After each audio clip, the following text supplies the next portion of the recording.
legacy of the PDAC bugs, whatever it's called. Yeah, my name is DLewis. I'm with Kuya Silver Corp. We're operating in the Cobalt, Ontario camp, which, despite the name, is actually a silver camp, not a cobalt camp. And I was asked to give a presentation here at MEGS, I guess, probably a few months ago, back in 2024, and very happy to be here in Calgary. I was actually born in BC. I did my undergrad in Saskatchewan, and so haven't really worked in Alberta, but really appreciate the chance to talk in Calgary here. So, so with respect to the Cobalt camp, just quick show of hands. Has anyone been to the area? Does anyone know anything about the local geology? You remind there? Garganda. Okay. 1963. Okay. Yeah. Cisco Silver. Jeez. Okay. Cisco. So if this area is a little bit unknown, I'll give a bit of a background on the geology here once we get to that section. But there's a couple of things I just want to put in focus right off the bat with Cobalt. So it is probably one of the first major mining camps in Canada, and it really solidified the legacy of Canada as a mining destination. It had a huge influence on the development of Toronto as a mining center, and I understand that we're in Calgary, but out in Cobalt at the time, Cobalt and Toronto were considered two of the major mining centers. There's a story about the gentleman coming in from either America or the UK, getting into Toronto and saying, oh, is this where you catch the train to Cobalt? But it had a huge legacy on Toronto, and it still does to this day.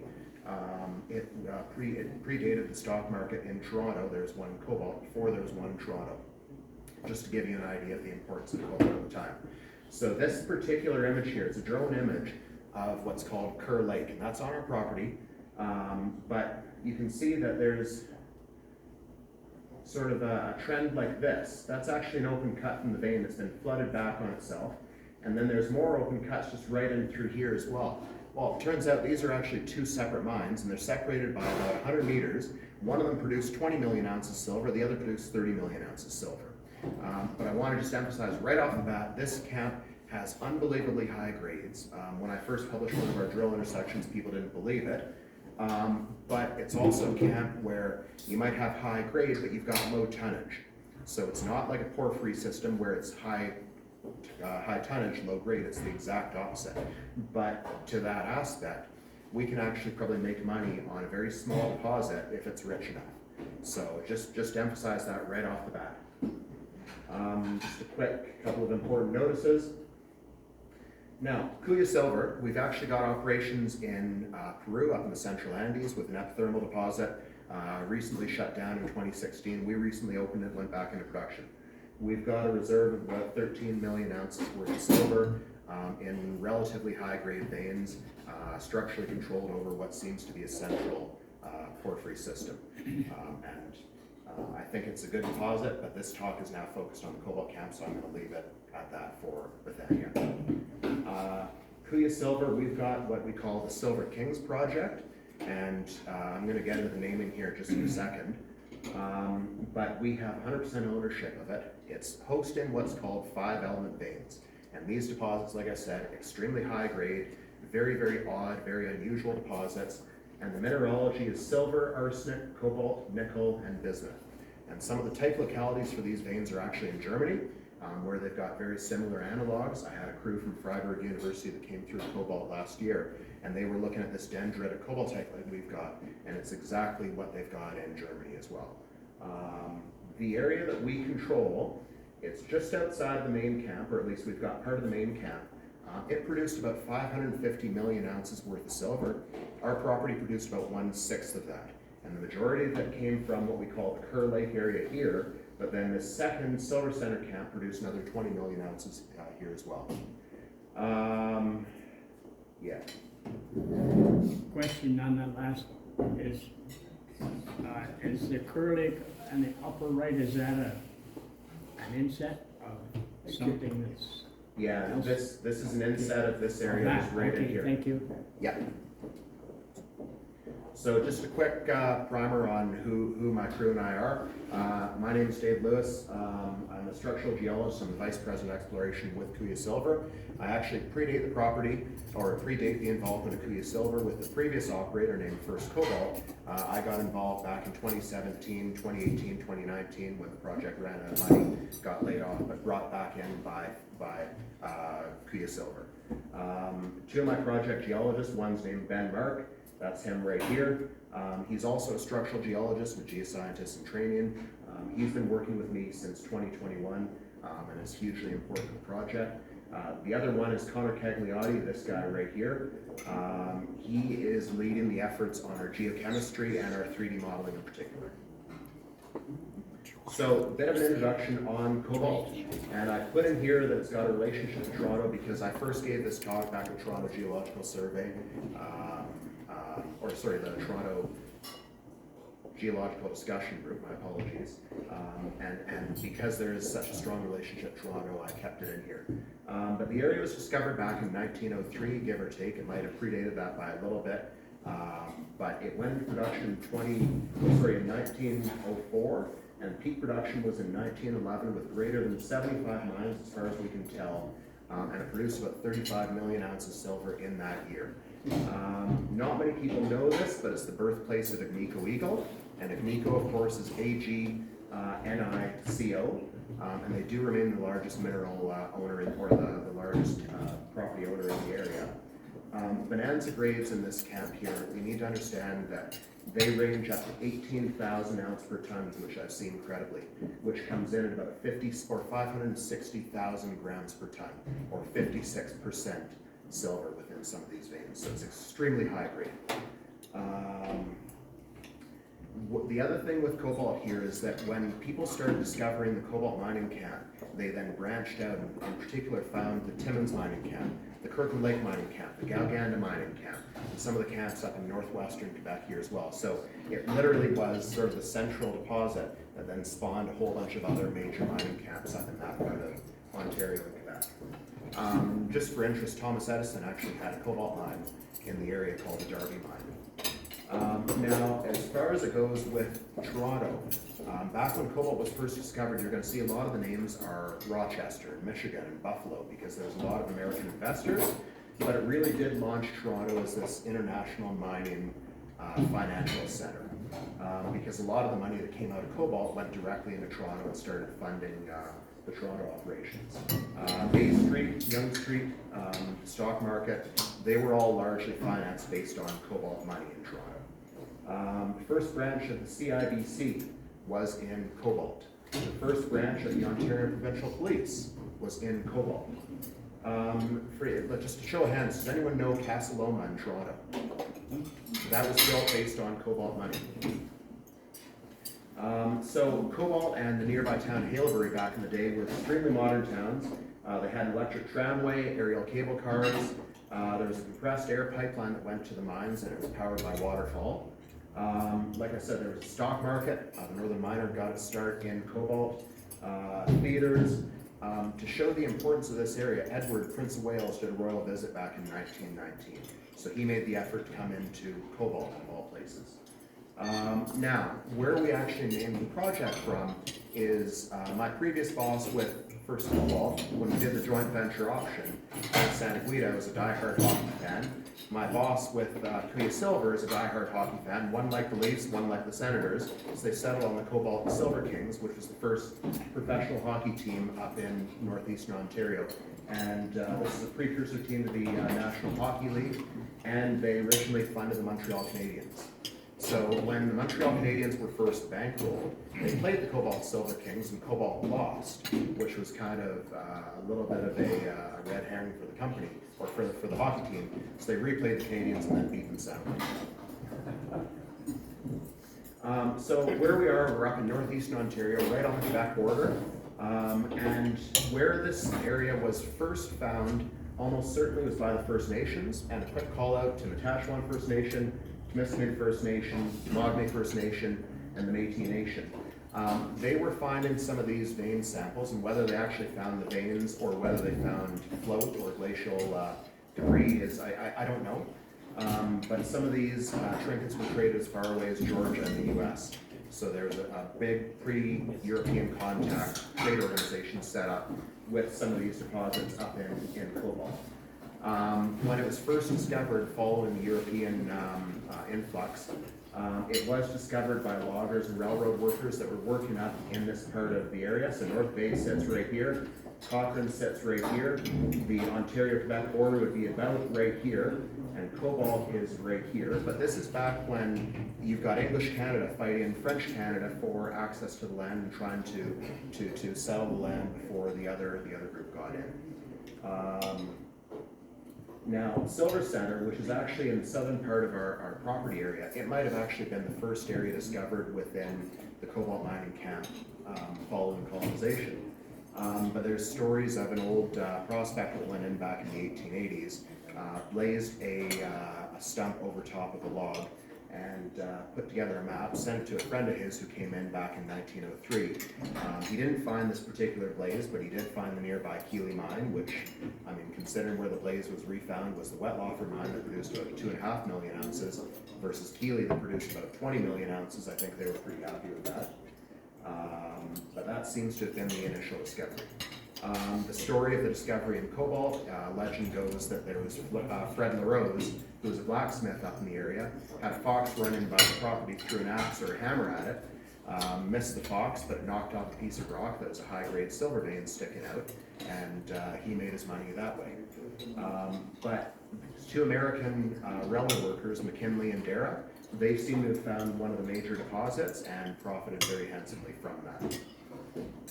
So Cobalt itself, it started out as a tiny little shanty town. There's the railway station with a few sort of ramshackle houses around it. Quickly developed in 1907 to a nice thriving community on the shores of Cobalt Lake here. And by 1911, so 4 years later, you've got mills developed on the hillsides. This is the same general area for this photograph, but notice lack of trees, hugely developed, much more industrial within the span of 4 years. So extremely rapid development in Cobalt, major influxes of people. I mean, I think from what I understand, peak population was about 14,000 people coming in on the trains, and they would have come in about 2 years. Very, very modern mining town for the style of the day. This is what's called the Prospect Hotel in downtown Cobalt. It actually burned down in a fire, but that's what it looked like at the time. This is the nearby town of Haileybury, where you've got electric streetcars and sidewalks and people well, I should say that with Haileybury, this is where the money went. They didn't want to, the mine managers didn't want to associate with the workers in Cobalt, so they moved 4 kilometers away to Haileybury, built what's called Millionaires Row, which is about 20 major turn-of-the-century mansions right on the lake shore. One story out of Haileybury is that it was a bylaw that you couldn't walk down the street carrying a lunch pail because they wanted to discourage workers from being in Haileybury. So a hugely economically stratified area. This building still sits in downtown Cobalt. It's called the Fraser Building, and that's the initial stock market in Cobalt. And I think this photo is from the 1920s, just given the vintage of these cars here. So what's driving this? It's the high-grade silver veins. This is an engineer standing in front of high-grade vein here, and this is running about 12,000 ounce to the ton over 10 inches of high-grade silver. This is actually not in Cobalt per se, it's in Silver Center, which is about 30 kilometers to the southeast. Here's bags of silver sitting ready to be shipped by the railroad in 1907. This is 1 ton of solid silver bars, Buffalo Mine in downtown Cobalt, just sitting there waiting for shipment. This nugget was brought up from depth in 1906, 3,000 pounds that it was reported at. I don't know what the grade of silver is, but I'd guess somewhere 30, 40, 50%, somewhere in that range. So hugely rich area. This vein here, and there's an axe handle for scale, it's called the Carson vein, and it sits on Kuya Silver's property at Kerr Lake. It was reported to be about 2.5 feet wide, produced about 9 million ounces silver over about 280 feet, and it was said to average 217 ounce per square foot. So in Cobalt, we would have no chance whatsoever of ever matching the development that was done in this area because there was no environmental regulations or much else at the time. This is the claim fabric that was set up in Cobalt. in the early 1900s here. And this little square right here, blown up to here. So that'd be about 600, that's 600 feet from there to there. So within that property there, you've got probably on the order of 200 trenches that were done. And this, I mentioned it very, very briefly, but that's the compressed air pipeline that was fed from the nearby plant. But this map here shows some of those trenches exposed on that property. Not a tree stand in whatsoever. That wasn't enough for the early miners, so they started developing even further. They brought in a compressed water cannon. This thing was supposed to have about 600 horsepower, and that spray of water was said to be able to cut a person right in half. This is the crew standing in front of it right here. And this is what's called Nipissing Hill, and it's still barren to this day. There's still not a lot of vegetation there. There's little patches of dirt, but it's still stripped off to this day. This is Cobalt Lake here, where it's been drained down to the bottom, and a lot of the mud's been flushed down and flushed to the next lake. But it's because there would have been veins under this lake bottom that they wanted to mine out. And so they didn't just bother, mining underground. They flushed the lake completely out. This is a photograph here of some of the mines with this aerial tramway coming down, shipping the high-grade ore to the mills. And keep in mind, this was done back at the turn of the century, over 100 years ago. Okay, so now we're getting on to the Kuya Silver properties. Most of what I've talked about here before has been the Agnico or the properties that are not Kuya Silver. Now we're getting on to ours. This is what's called the Jacobs Mine, and it's on the shore of Kerr Lake, and it was discovered, give or take, around 1904, maybe 1905. It's what became the Kerr Lake Mine. Now, this photograph here is taken on the opposite shore of the lake, probably on the order of about 2 years later, maybe in 1907. And the Kerr Lake Mine would be, I think, this one right over here. But you've taken this property from one mine here at Kerr Lake, a second one here called Crown Reserve, and a second one here called, this would be Kerr Lake, this would be what's called Crown Reserve, and then Silver Leaf right over here. Pardon me? So just even within one photograph, these properties were tiny, but they had several mines on it. So you've got 3 mines just within one photograph. Now, this photograph would have been taken probably about here on this road, looking back on this area here. And this is a photograph of Kerr Lake, and within this lake here, you can see the road that comes along the shoreline, comes around here like this, and then back on itself, and then it goes in here.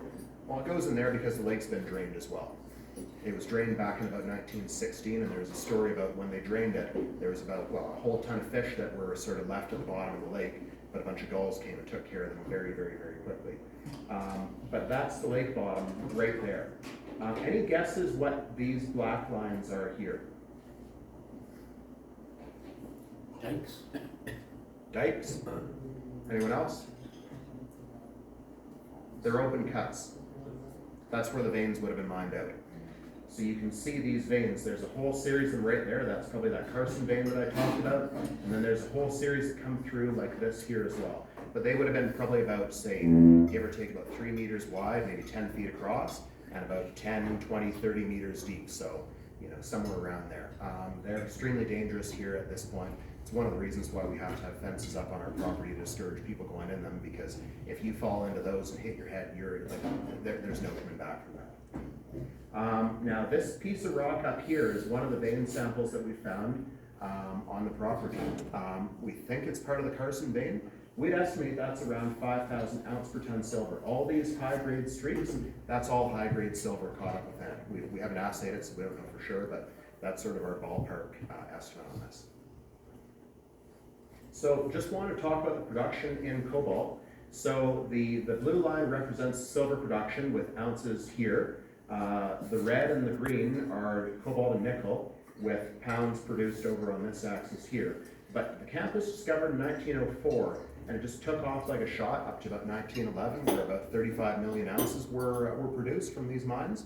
And then it dropped back down, leading up into the Great Depression. A little bit of silver production. World War II kicked in, the production really died off, and then it kicked back up for a little bit of a resurgence post-World War II. Unfortunately, we don't have much data beyond 1968 when this particular publication came out, but this was the heyday of the camp. What I find really interesting is that when the silver started to peak here, the cobalt dropped off. Now, two options for that. One of them is that the miners were going for the high-grade silver heart because these veins are zoned. The other option is that they took the cobalt and either didn't report it or just dumped it in tailings ponds, and it could be a combination of both. Both are perfectly valid options. I do know that Agnico Eagle's gone back and they've reprocessed some of their tailings, recovered a lot of cobalt, recovered a lot of silver from their tailings. But then the cobalt was sort of not super consistent, but it did sort of limp along right through the area. Now, of course, back in the electric vehicle sort of revolution back in 2016, 2017, the production of this much cobalt was hugely of interest because now you've got a possible source of cobalt that would compete with the Dominican Republic of Congo. Here's a map showing some of the properties with the associated production. And again, I need to emphasize that this is a hugely localized area. You can make a lot of money and a lot of silver ounces from very, very small properties. So just as a for example, this property here is called O'Brien, and I think it was one of the biggest producers. It produced just over 40 million ounces silver. But this one right here is Nipsing, the 404. It's part of that Nipsing Hill complex. It produced just over 30 million ounces silver. But something like this little block right here, La Rose, produced almost 30 million ounces of silver on its own. And yet the scale of these different properties is quite a bit different. Just as a for example, from what I understand, our Crown Reserve property, which actually sits right over here, was one of the highest, what do you call it, ounce silver per hectare, at almost 2 million ounces silver per hectare. So a hectare is what, 100 meters by 100 meters. So extremely high grade silver mineralization. One, just as a for example, would be the Buffalo, produced 14.2 million ounces over 16.5 hectares for just over 850,000 ounces per hectare. So again, just to talk about the small size of these deposits and yet the extremely high grade. My dad actually used to work with Noranda and Placer Dome. His take was that if this had been discovered today, that whole thing would be a large super pit. Now, someone that's very important to the cobalt camp is a geologist named Will Green Miller, and he was the first provincial geologist with Ontario. He got his name in cobalt, mapping out these rock units. So this is his map here from 1905, and realistically, he's hit all the major rock units that we still identify in this camp. So 2 years after discovery, the area's been mapped out in extremely high precision, which is great. Now, you've got three major rock units here that I need to talk about. The first is the Precambrian. So you've got the Archean Abitibi subprovince underlying a lot of these deposits. So it's the green, which represents probably mafic volcanic rocks. It turns out there's some interflows or in between sedimentary rocks as well that do become important. He didn't map these out at this point. And then you've got what's called the central Lorraine granite right in through here. These are probably all Archean rocks. Overlain by this is the great unconformities, and now you've got flatline Huronian supergroup sedimentary rocks overlying the Archean rocks, and they're shown in this either tan or buff colored color here. But you've got this contact between steeply dipping Archean rocks and flatline sedimentary rocks on top of it. Okay. And the third thing to really look at is what's called the Nipsing diabase sill. It's shown here in this orange color, but it's a sill that it's about 300 meters thick and it undulates across this unconformity. Sometimes it's above the unconformity in the Huronian supergroup, sometimes it's below in the diabase, and I'll get a little bit more into that in a second. There's actually a second unconformity here with the Phanerozoic rocks, and it's these limestones and siltstones up and through here, but they're not really part of the story. They post-date these veins here. So this is a section here, and this is what I was talking about here. In green, these represent the Archean volcanic rocks. In brown, these represent the Huronian supergroup sedimentary rocks. And in this orange color, this represents the Nipsing diabase. So this section was taken from A, B, A, and B, cross-heading the major part of the camp here like this, okay? And so, despite the fact that on surface, this orange rock here represents the Nipsing diabase, it's actually a relatively small component of the geology in section. But within this area, in the town of Cobalt, which is sort of this window right through here, It produced on the order of about 330 million ounces of silver within this corridor and within these series of mines. Then you've got the Colonial King Edward area, which is about this area right through here. Produced a lot less ounces, about 35 million ounces, but still a lot of silver that was produced there. And then the Kerr Lake area right here, which is forming an arch with this diabase as it undulates back and forth, is this area right here, where you've got Huronian supergroup sedimentary rocks below the diabase exposed in this arch-like shape. And then Beaver Temiskaming, which is this area, sits down over here, and it actually sits both above and below the sill. So a couple of characteristics with these veins. The diabase sill is a huge control on mineralization. If you start getting more than about 75, 100 meters away from the sill in cobalt, Galganda is a different story, but you start losing the veins, they start dying out, they start tapering out. And they don't necessarily die out, but you lose the mineralization. They go from sort of a cobalt or a silver rich vein into just a barren calcite vein, or they just pinch out and stop. So that's a major control on mineralization.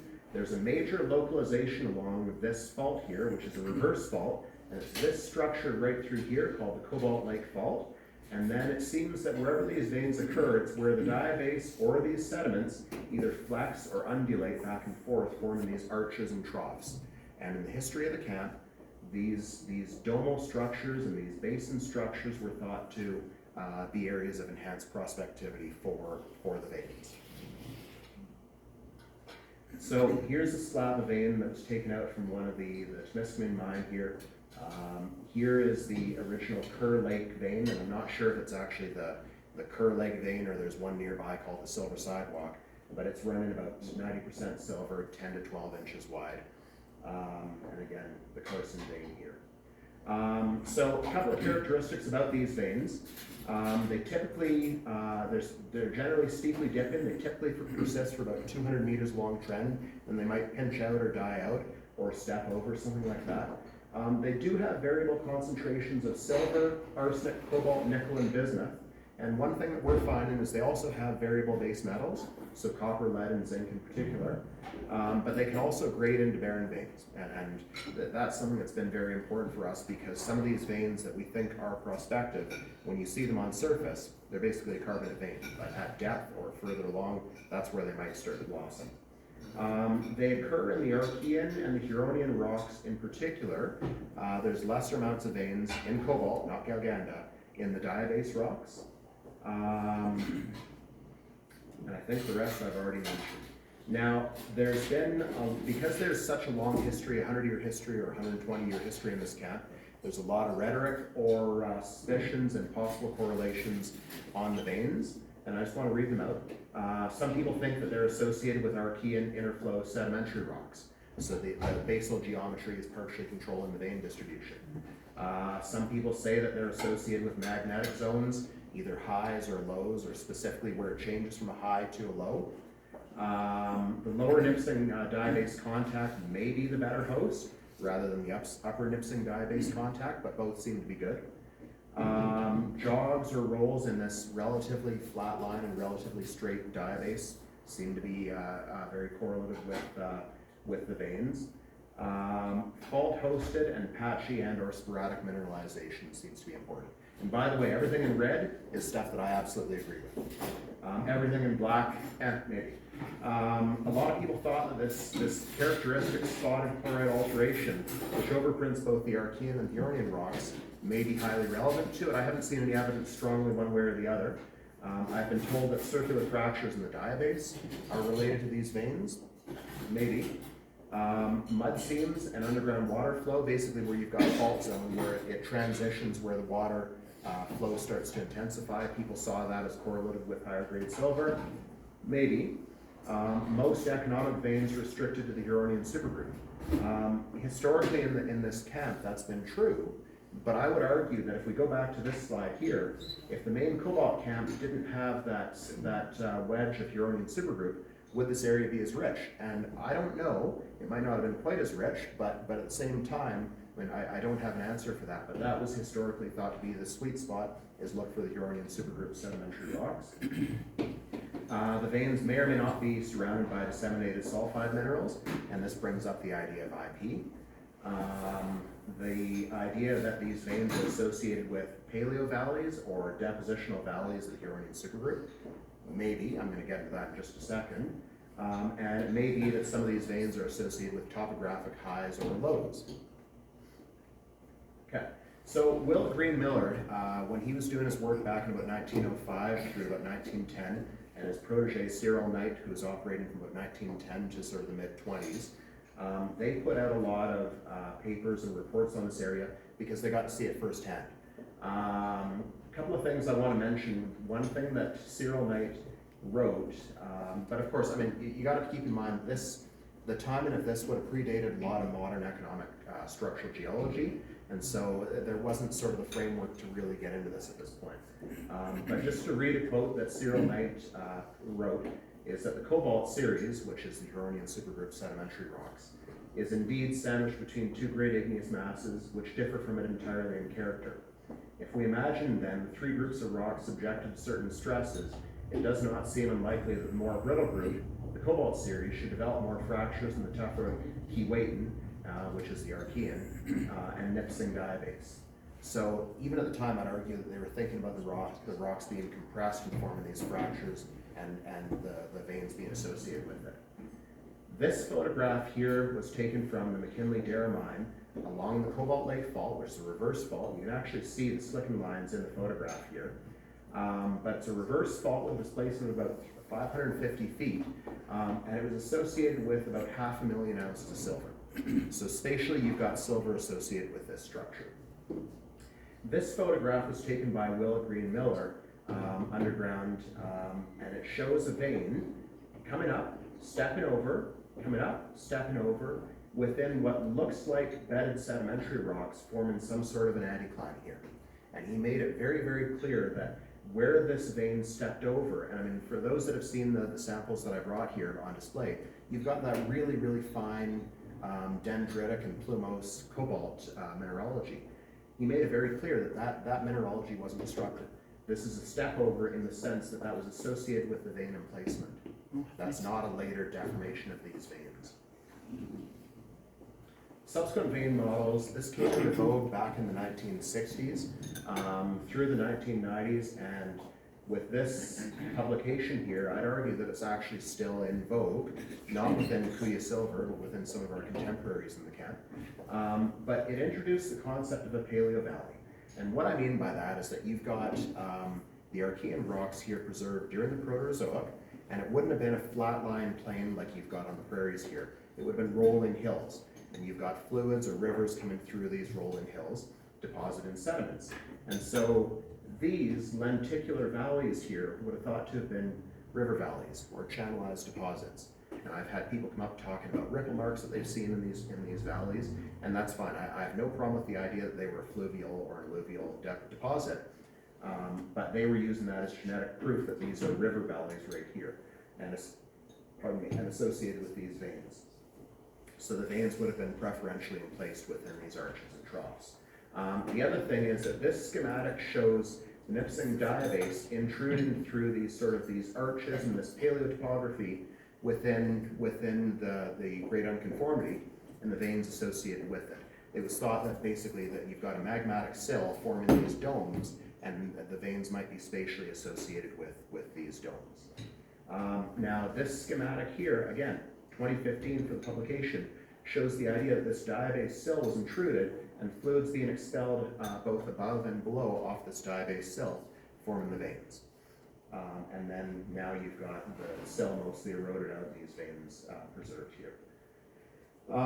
There was some question in this model, specifically by Halls and Strumpf back in 1970, Nichols in 1998, and Smick and Watkinson in 1990. They didn't come out and say that it wasn't right, but they were sort of, I guess, testing the waters, or at least questioning the model. So from here on in, for the rest of this talk, I've now covered off on the historical aspect, and now we're moving strictly onto the Kuya Silver interpretations and observations, and so basically what we think on the camp.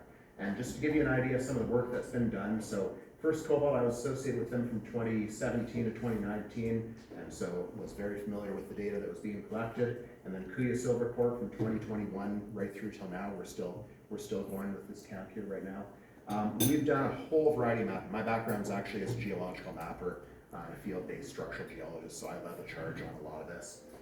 We mapped Archean Proterozoic bedding, we mapped foliation, faults, veins, etc. We did a whole series of project scale through to very, very detailed maps, kinematic analysis of faults, fault systems, folds, and mineralized veins. We actually did 2 in situ portable XRF and structural studies on these veins. We had to go underground to do them because the veins aren't exposed on surface anymore. But there's one ad in particular called Professor where you can go in and trace a vein along strike. It's not actually an economic deposit, it's sub-economic, but you can trace it for about half a kilometer underground. With First Cobalt and Kuya Silver, we've done about 350 drill holes to date. The earlier ones were mostly near mine or prospect. We've now expanded out to the more brownfields or really grassroots mines or drill holes. We've done primarily oriented core, so we've done about 80% of this as oriented core. Again, measuring Archean, Proterozoic bedding, foliation, faults, veins, etc. We're now sitting at about 35,000 assays. They're all NI 43-101 compliant, mostly 58 elements. We did full digest, either 4-acid or sodium peroxide fusion. We've done a whole series of geophysical surveys. We did a property scale SRTM and LiDAR survey, as well as an orthoimagery survey back in 2011 or 2021, which I'll get to here in just a second.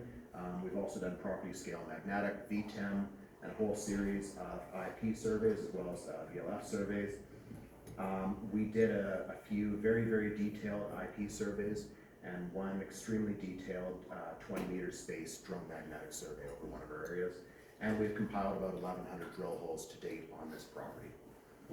So the SRTM, it's basically a digital elevation model produced from space with the shuttle radar topography mission.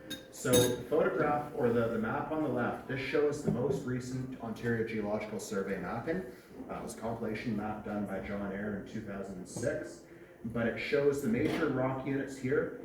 So in green is the Archean, the Archean volcanics and sedimentary rocks. In pink is the Archean granitoids. The chocolate brown and then the buff brown, these are the Huronian supergroup sedimentary rocks. And then in orange represents the diabase sill. This shows the extent of the faults that were mapped by the OGS up to this point here. And I really need to point out that you've got a whole series of faults that come through with no continuity. Now this is compared to the, I think it's 30-meter spacing SRTM imagery of the area. We did a false color for the elevation here, and then we filtered it to really show these corridors. And now this is that same lithology, but shown with how I would interpret the faults through this area. So you've got a major fault that runs up this Montreal River, and then probably swings around and wraps in, forming this Cobalt Lake Fault, and then merges with what's called the Cross Lake Fault here in a large step-over structure right here.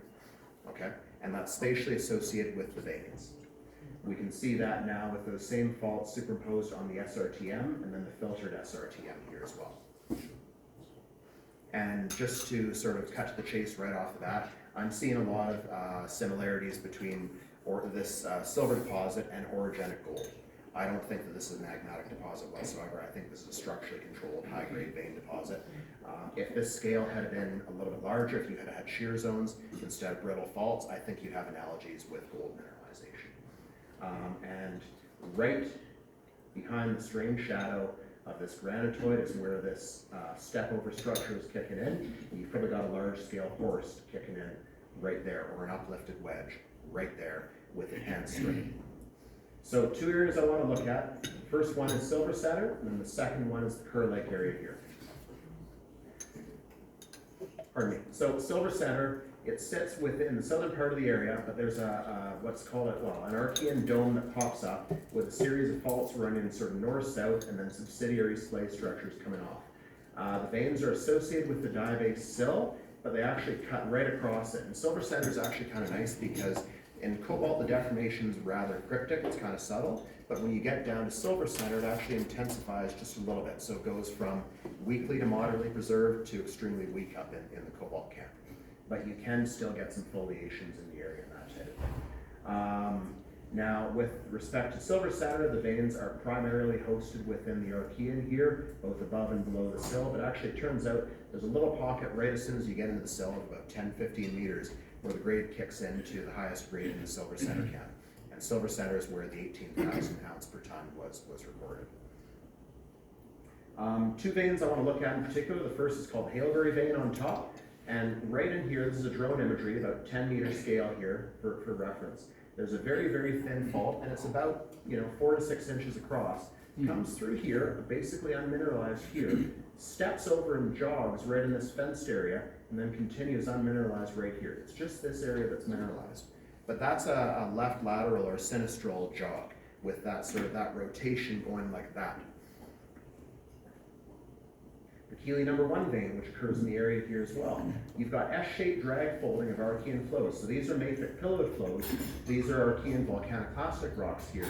We map this out at a very, very detailed scale, and it bends back just a little bit on it, faults, and it steps over just a little bit. But this is forming a nice S-shaped pattern here. So sinistral or left lateral faulting here. And where the vein occurs, it's right at this contact between the pillowed and the volcanoclastic rock here. That's where the production would have been. So in both cases, I think I can show that these are fault-hosted veins with kinematics that we can actually document. Now, the Keeley mine itself, it extends from this area down through here. There's 3 major veins that were mined on this property, and they ranged anywhere from about sort of that wide to about that wide. And I think the record was about 36 inches wide in one area. So they do pinch and swell for sure. But it's a north-south striking fault called Woods vein, and it seems to have sinistral kinematics. And there's 2 other veins that transect it right here with a completely perpendicular strike. And these 2 actually, they form a cross at depth, so they're coming together at depth. And it seems to be that you've got 2 thrust faults converging right here. So this block would have been uplifted, and this block down drop. But I want to show this image here now. It's a 3D model showing how these veins behave with the silver mineralization. And the point with this here is that there's 2 plunges recorded within these separate veins here.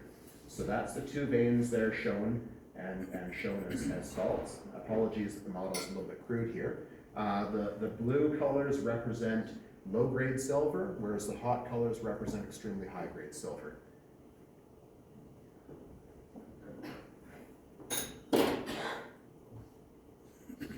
So you've got one chute like that, and then a second one coming down like this.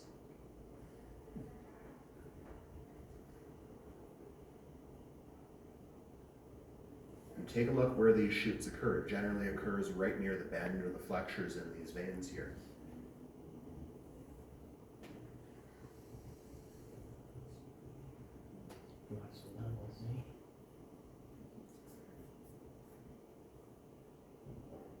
So to me, this is really compelling evidence that we've not only got strike slip kinematics that are controlling these veins, so not only can I say that they're controlled by structural deformation, this 2 lunge suggests that they're controlled by transpression, which means that you transition from strike slip into reverse or into dip slip motion.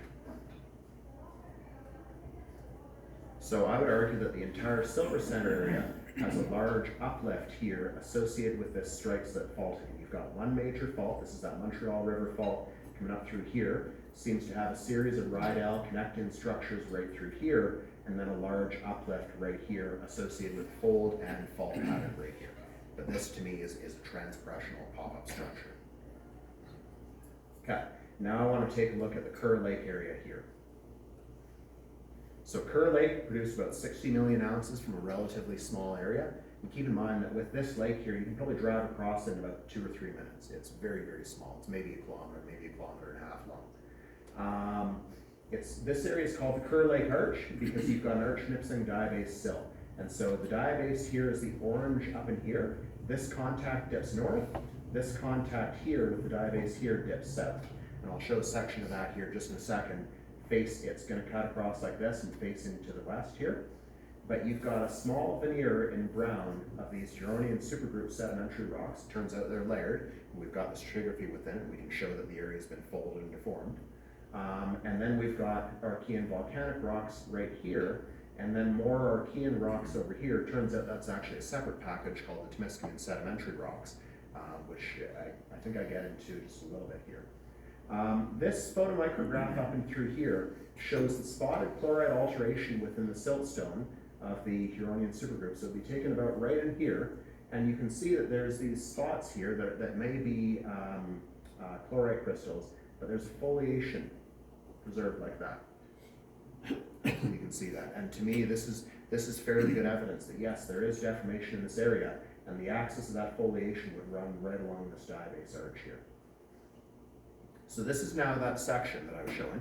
So you're facing to the west here. So before I said we've got the southern flank, the diabase is dipping south, the northern flank is dipping to the north here like this. Now with the arch, with the diabase arch, the contact would come up here like this, and then back around like this. And I gotta point out, this section actually, we took it from one of the publications from that serial night in 1922, and realistically, the only thing I've changed about this here whatsoever is I would say that this contact here is intrusive, this one is fault controlled. Other than that, the section matches up really, really well. So the 1922 geology continues to impress. Now, with respect to the diabase sill, it comes up in one major arch here. But look at the Huronian supergroup. So this brown colored rock, it comes up in an arch, but then back around, forming a trough right through here.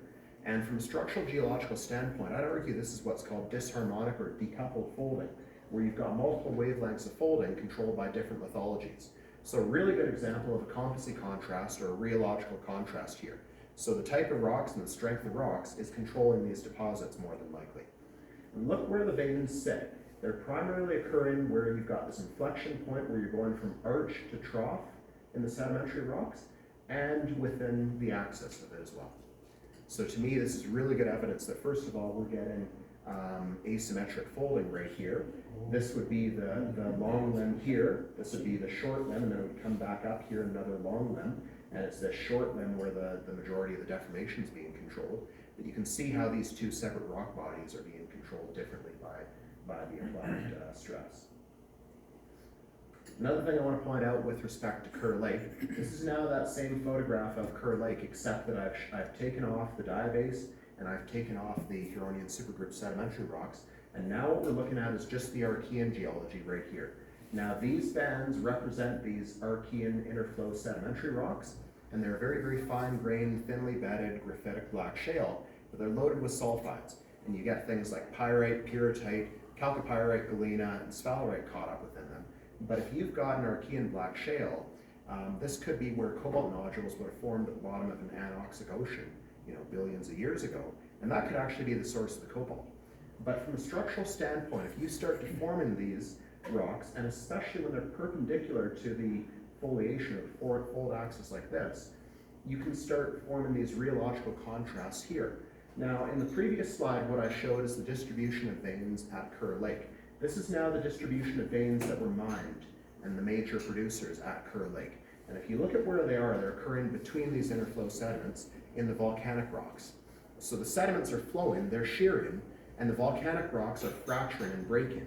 So you've got this contrast between the shearing and the brittle deformation, and the fractures and the majority of the mineralization is actually occurring within the volcanic rocks. When you project this upwards into the Huronian supergroup sedimentary rocks, it also applies. So these basal structures are most definitely controlling the geometry and the mineralization of the veins higher up into the Huronian supergroup and probably into the diabase as well. So if you can start getting a plunge to mineralization, you can project it right across these various rock units. Then in this yellow color, I mentioned the Temiskaming sedimentary rocks, completely separate package of Archean sediments, and for those that are familiar with the gold geology up in Kirkland Lake or Timmins, it's primarily associated with the Temiskaming sediments.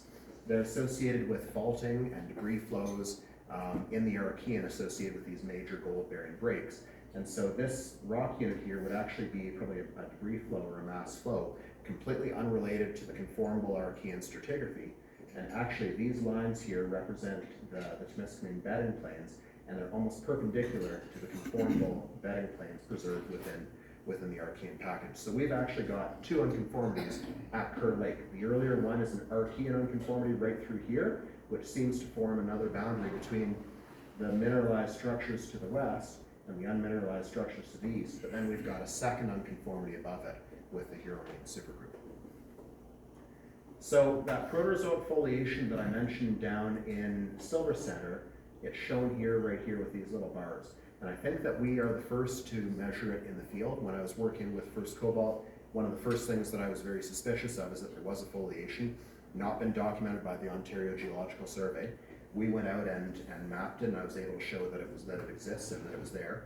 And then we showed the distribution of it. But it cross-cuts the Archean rocks, it cross-cuts the Huronian supergroup, and it cross-cuts the diabase. We can get measurements through all three of these rock units. So it's a Proterozoic foliation cross-cutting all these. And it's a major potential driver for vein emplacement in this area. It's the one ingredient we were missing with the model to date. We needed some sort of a structural control. But if you look at where that foliation trends, it trends sort of about 070 to 250 degrees here. But in this area, it starts to gently wrap around that Pluton here a little bit. And up in here, same thing. These ones might be a little bit out, but up in here, we've got fairly well constrained. It matches really well with our LiDAR, which is this very, very detailed digital elevation model. And you can even see trends of it right through here with this model. Now, this is a stereo net showing pole of the plains and the average great circle measurement of this foliation. But it shows pretty much beyond a doubt that you've got a shortening direction that's perpendicular to that, or a compression direction here, that is a possible driver for the veins in the area. So what are the veins actually controlled by here? So that might be our structural driver, but with respect to about 80% of the veins, they seem to match up really well, and I'm not sure if you can see it here, but there's bedding measurements right through here, and a lot of the veins sort of follow that flexure. Here it is shown through here. This is mostly through compilation or historic scouring of literature, but a lot of these veins occur parallel to the Archean bedding. And so if you've got a plane like this, but you're compressing it in this direction, it might pop open like that, right? Because when you compress in this direction, you can extend in this direction. So that makes a really good rheological contrast or composite contrast to control the veins. And that's what I would argue here. And it turns out that about 80% of these veins follow this Archean contact. So when we've done our drilling here subsequent to this, we have to keep this in mind because it's a hugely important thing for vein orientation. Second thing, I've said here repeatedly that the Nipissing diabase is a pretty major control on the veins. Well, how? If you've got basal Archean rocks that are steeply dipping and they hit a flatline contact and then that contact gets deformed, that could be the nucleation point for your veins, and that's what I would argue here. So if this represents a section through the diabase, and again, it's about 300 meters thick, continuously through the camp, but take a steel bar, right, or a hockey stick or whatever, and start bending it and flexing it. Where's your fractures going to occur? They're going to occur where the bend really kicks in, and it's the exact same thing here. But you also get this neutral surface here where you're neither under compression or extension, but you can have extension on one side, compression on the other. But then when you change this from an arch to a trough, it forms the opposite geometry. So you get this reversal here. And so I would argue that the Nipissing diabase sill is forming a mechanical barrier to these ascending fluids, and where it fractures, this is where the veins start propagating and start forming. So we've got a whole series of these cracks that run sort of axial planar to this. We also do get a few that are a little bit offset, and this model does account for that as well. Now, what about any faults in the area? We've got a whole series of faults, and I mentioned them before, but the Cross Lake fault is this one right here. Where we have those Temiskaming sediments is right over in here. So if I'm saying that Temiskaming sediments are associated with Archean rifting and debris flows and that type of thing, it stands to reason that this fault here, which is shown here in the LiDAR, it could actually be an Archean structure that's been reactivated during the Proterozoic. And actually, with the way that the bedding sort of rotates into it, I'd argue that this fault actually originated as a sinistral or a left lateral fault. Sorry, not sinistral, dextral. My bad, the other way around. With that dragging and that rotation of these beds in through here like that, but it's been reactivated as a sinistral fault. Now, with respect to the LiDAR, I'm seeing a whole series of small lineaments that cut across both the volcanic rocks here and then the diabase rocks here that seem to form these faults. So these are probably Proterozoic faults that transect both the Archean volcanics and this Proterozoic diabase sill here. And where do they intensify? Right in this sort of strain intensification shadow here behind the granitoid. So I would argue that these conjugate Rydell faults are actually locally being controlled by this granitoid, which is, we are the first to propose this in the area, bar none. No one's ever associated granitoid emplacement with these veins. But how does that work? So on this schematic here, I'm showing the faults that were interpreted to be transcurrent or strike slip faults here, and that wrap around into thrust or reverse faults right through here, okay, in this step over structure. But if you take these two blocks right here, so this is your strike slip block. You're taking one block and moving it laterally, one relative to the other. It takes, you know, a moderate amount of applied strain to do this. But if you then turn around and uplift one relative to the other, now it takes a lot more applied stress to do that. And so this is one mechanism where you can start intensifying and focusing your strain. And sure enough, right where that happens is right where the veins occur, and right where they wrap is sort of right around the margin of this granitoid here. And so these blue lines, or these blue polygons here, would show where I would put these strain intensification corridors in through here. So, for a vein genetic model, I'd argue that veins are localized in areas of enhanced compression. It's a transpressional setting here with this transition from strike slip to dip slip motion. The veins are localized in fold hinges, anywhere we've got Rydell faults, in other words, conjugate faults, both sinistral and dextral, and especially where we're starting to get reverse faults. They're concentrated near rock contacts, such as the Nipsing diabase, but also in contact with these Archean inflow sedimentary rocks.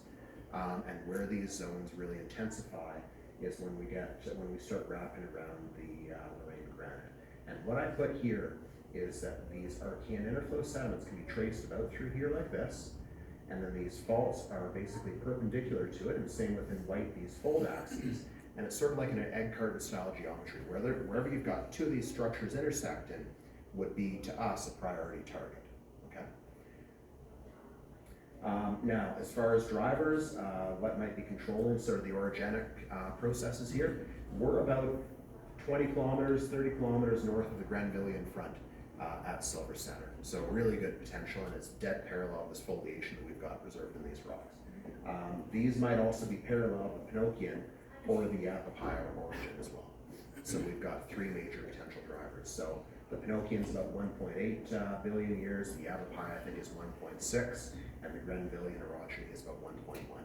So for these sediments that were deposited about 2.3 billion years, the diabase in place at about 2.2, that would be where I would tentatively put the range of relative ages for these veins, or sorry, not relative, absolute ages for the veins. I can say that they post-date the diabase, but that would be sort of my best constraint.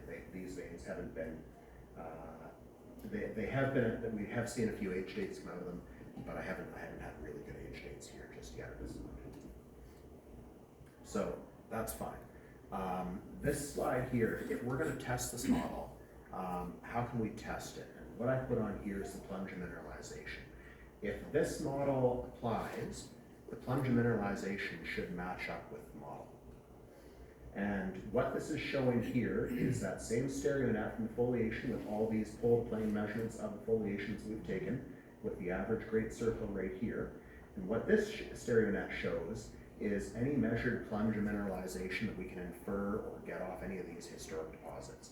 And unfortunately, because they've mostly been mined out, it's really tough to get some of these measurements. So we've had to do our best to get some measurements here. These represent, these circles here represent any plunge mineralization we're able to get. What I find interesting is that the plunge ranges from steep right through to shallow. But if you plot these up on a stereo net, you actually form an average great circle here that represents a pole representing all the possible plunges within the system. And what I find really compelling here is that interpreted great circle, even with limited data points here like this, is almost exactly the same as this plane right here. So to me, that's extremely compelling evidence that that we're on the right track here, that these veins are controlled by these orogenic processes based on this comparison here.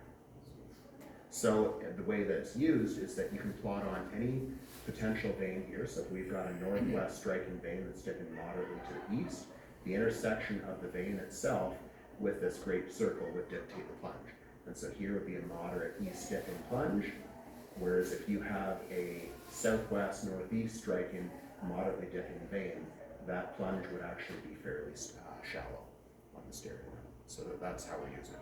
And for those working in Galganda, I think you would do something very similar to this.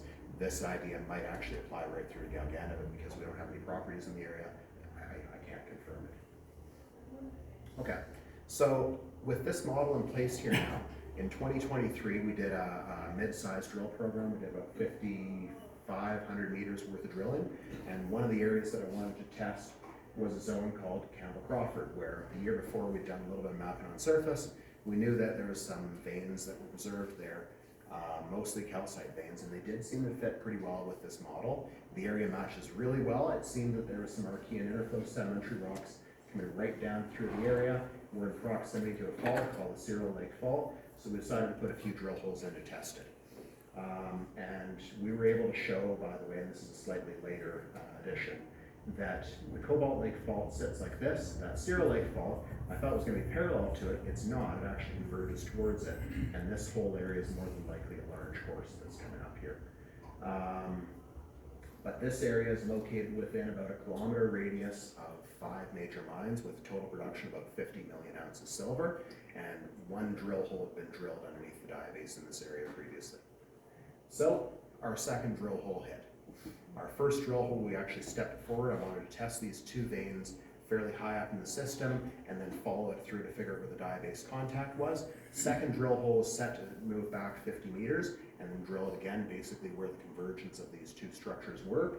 And the second drill hole, and I've actually got some of the core with this, intersected 74,400 grams silver in drill core. So that mineralization there, that's not cobalt, that's raw silver. I've got that piece of core here for those that want to take a look at it.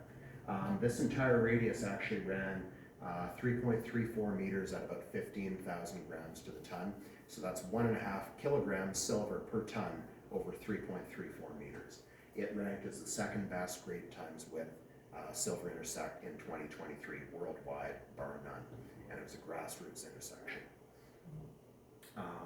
This area here, it's only ever seen one exploratory drift, which is about a third of the way down to this diabase sill from surface. We knew those veins were there, like I said, but they never targeted this lower diabase contact, which is where we wanted to be.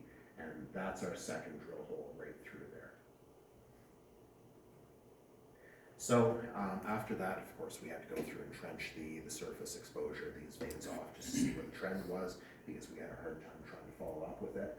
And we put in these drill holes here in our first drill program. We followed up after the trenching with a second drill program and then even a third drill program here now. So I think we're up to about 45 drill holes. And this is our latest understanding of this deposit. So we've got on surface two veins that are running basically east-west, which we call the Angus and the McNamara, which are old Silver Kings hockey players. That's what we named the veins after. But within it, the mineralization is not consistent. It actually intensifies right near where this flexure starts to kick in. It flexes over and then flexes back, and that's the mineralized corridor right through there.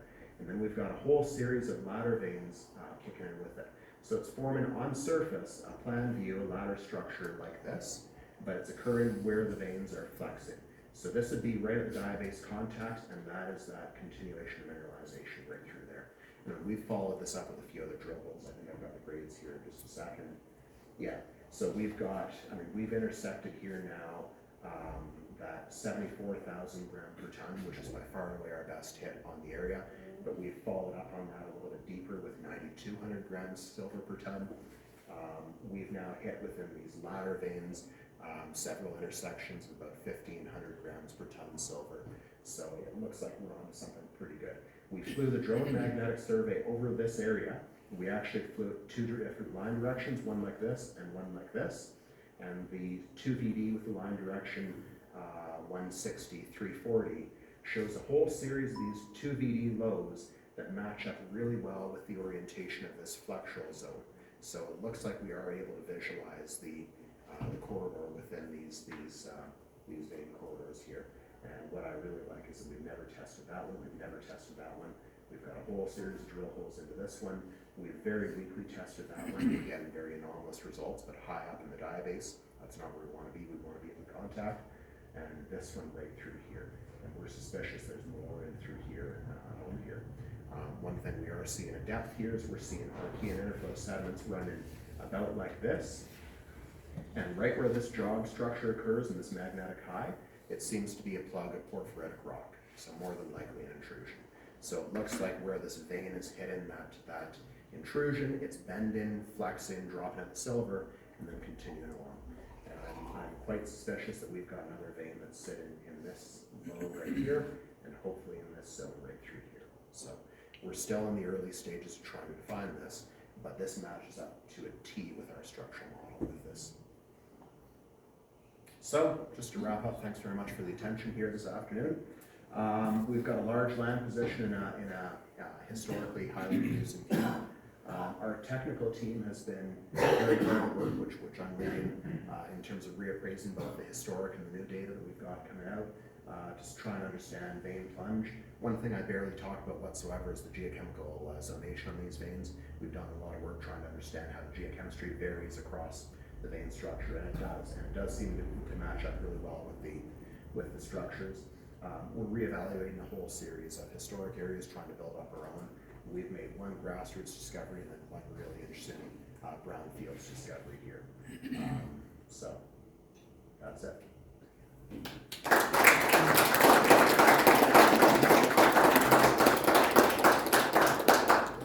Maybe you have time to stick around to answer questions. I know it's a little after 1, so for those who have to move on, please do. Yep. Other than that, we'll get the lights on and way the silver will shine up at the front. And if anyone wants to see our drill core, this is it here.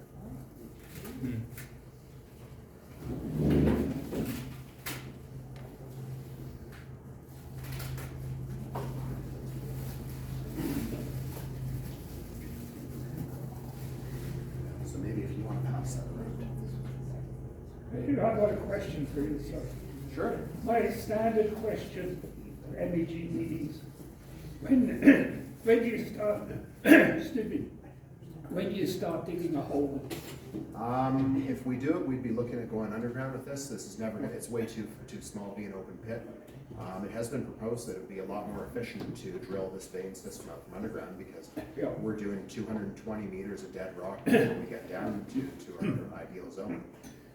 We've talked about it sooner rather than later, but it's going to cost us give or take about $8 million to do it, and we're not quite at that point here. We reopened our mine down in Peru a couple of months ago, and most of our capital has been sort of shuttled into Peru at this point. If that changes, if we, let's say spin out the company or whatever the case is, then maybe we'd be looking at doing that sooner rather than later. We would need a closure plan, which is probably going to take about 6 months to do. So theoretically, once the clock starts ticking, 6 months from now. And how would you mine it? Just as a great big open cavity? Just Probably cut and fill, I would guess. These veins, they're about 30 meters apart when you get down at depth, this Angus and McNamara. I'm not a miner, I'm an exploration geologist. I couldn't tell for sure, but I would suspect cut and fill would be the most appropriate way to do it. Oh, and how much would that all cost? Once we get down, well, it would basically pay for itself at that point. Yeah. So, yeah. So, Dave, first of all, an excellent talk. What's the offset on the Lorraine granite? Are you able to measure that? It's to the point where it's almost negligible. With the major fault in the camp there, that Cobalt Lake fault, we've got an offset, and it's measured based on grade unconformity, where we've got the offset on it. It's 500 feet. So what's that? 125 meters. So it's probably on the same order for that Lorraine granite. It doesn't seem to be a major control at all as far as the offset. It's more the kinematics that are the important parts. So maybe more of the shortening or the transpression was taken around that. Right? And the next question is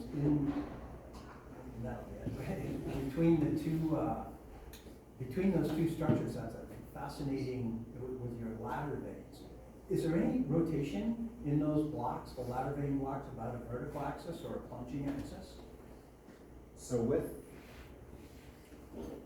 this diagram right here, Dave, Yeah. if you move over further to the east, we've got that Cross Lake Fault that would be about in this direction here. And then we've got Cyril Lake Fault, which would be about like this here. And I think what's actually happening is that this would be the first order structure here with sinistral kinematics. And if you take a shear zone here and you start, I can't, is this sinistral to you? Yeah. If you take that controller, it's being rotated in a counterclockwise manner, I think. That's what I'm asking.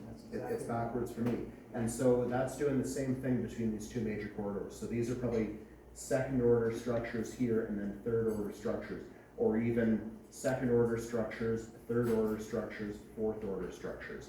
So the final question, can you see vein filling that might account for that? So, you know, sectoring in your various ore types? Yeah, probably, because we are seeing where the flexures kick in.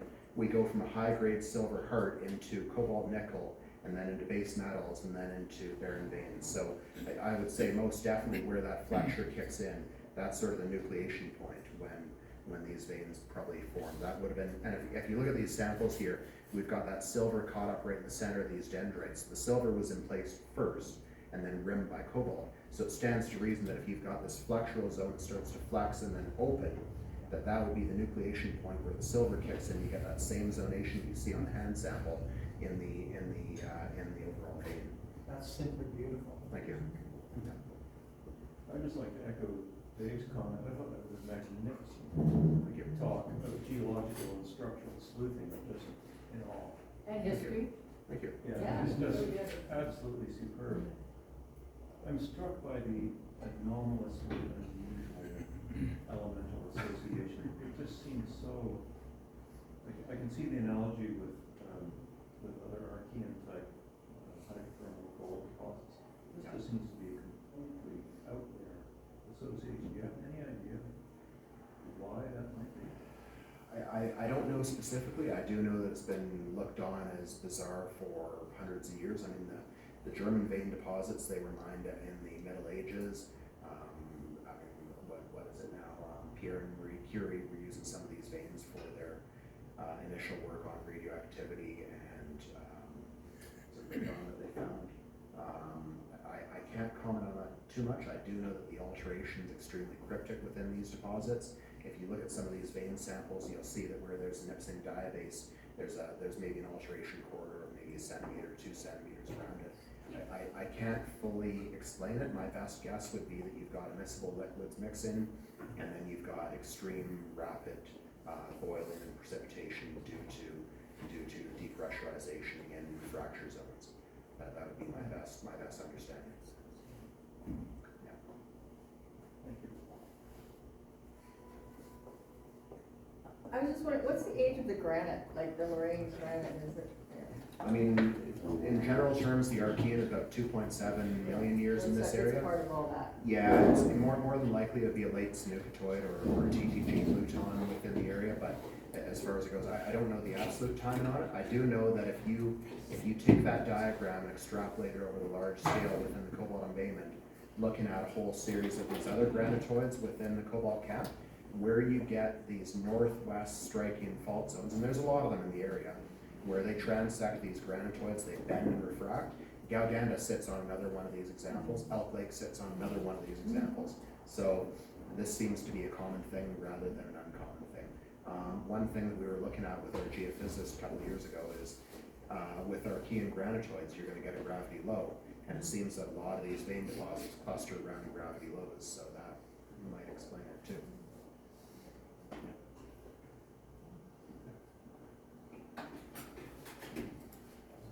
So please, if you have any other questions, I've got hand samples up front here. I've got business cards up front. By all means, please grab some. If you want to reach out later with any questions for follow-up here, by all means. So, Dave, thanks so much. That was first class. Pleasure. Thanks very much.